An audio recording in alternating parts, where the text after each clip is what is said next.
Dans cette vidéo, je vais vous montrer comment diminuer votre exposition aux ondes Wi-Fi. Salut, c'est Stéphane. Alors j'ai là avec moi un ordinateur connecté au Wi-Fi. Alors c'est vraiment pas la meilleure approche. Moi je conseille vraiment le filaire et vous pouvez trouver sur internet jusqu'à 10 à 20 mètres, 10 voire 20 mètres de fil comme ça, de câble. Et celui-là, croyez-moi ou croyez-moi pas, il est connecté en plein milieu du jardin. Il est quand même connecté à internet. Si je le branche, j'ai internet, mais ce n'est pas le sujet de cette vidéo. Alors donc j'ai un ordinateur connecté au Wi-Fi et donc là je mesure avec mon appareil des mesures de 200 millivolts par mètre. Voilà, ça fluctue et là je viens de voir 500 millivolts par mètre, donc c'est assez fort. Donc j'ai forcément pour la démonstration mis une vidéo qui tourne, mais c'est assez fort et puis c'est un cas d'utilisation qu'on a assez courant. Donc comment faire pour diminuer cette exposition? Eh bien tout simplement, je vais commencer par passer mon ordinateur en mode avion. Voilà, l'ordinateur est maintenant en mode avion, je n'ai plus aucune valeur ou alors quelques petits millivolts par mètre qui traînent de l'environnement. Et qu'est-ce que je fais maintenant pour récupérer Internet? Eh bien, j'utilise un câble que je branche, un câble qui va se connecter à mon téléphone. On a tous un câble pour connecter notre téléphone. Et à partir de là, sur le téléphone,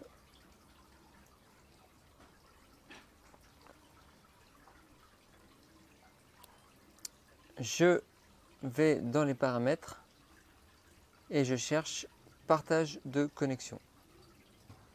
Alors là, c'est comme je filme avec mon téléphone, c'est le téléphone de ma copine, c'est un néerlandais. Mais bon, pour vous, ce sera plus facile, hein. Alors, j'ouvre une petite parenthèse technique pour vous montrer comment je fais sur mon téléphone qui est un Android. Donc c'est tout simple, vous allez dans sans fil et réseau, tout simplement. Et puis ensuite, vous sélectionnez partage de connexion Internet. Et enfin, vous cliquez sur via USB. Alors là, c'est grisé, mais c'est dégrisé une fois que vous êtes bien branché à votre ordinateur. Et voilà.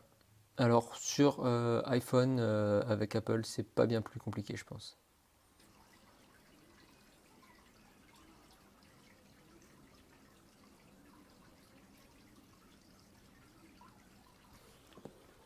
Voilà, donc maintenant j'ai activé le partage de connexion.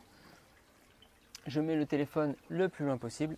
Donc là, il pourrait être encore plus loin, mais bon, pour des problèmes de démonstration, je vais rester dans le champ de la caméra. Et donc là, voilà, j'ai des mesures qui sont à 100 millivolts. Donc c'est moins fort, c'est toujours fort. Alors ce que vous pouvez faire, donc, c'est acheter un plus grand câble. Donc, comme ça, vous éloignez encore plus la source Wi-Fi. Vous pouvez par exemple utiliser une rallonge USB. Allez, on fait la démo.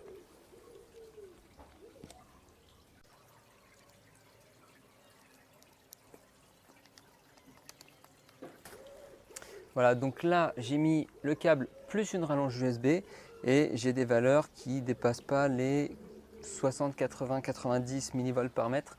Donc c'est tout à fait raisonnable. C'est pas nul. Moi, je vous suggère d'utiliser le câble si vous pouvez. Mais quand on ne peut pas, ça peut être une très bonne alternative. Vous pouvez aussi ne pas avoir votre téléphone en Wi-Fi, mais plutôt en 4G. Comme ça, vous pouvez même le faire dans la nature, un endroit sympa, dehors, dans le jardin. Voilà, donc c'est vraiment une alternative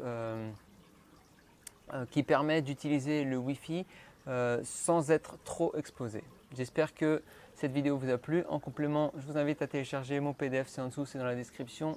Et c'est gratuit, les 24 heures qui vous empêchent de guérir. Allez, salut!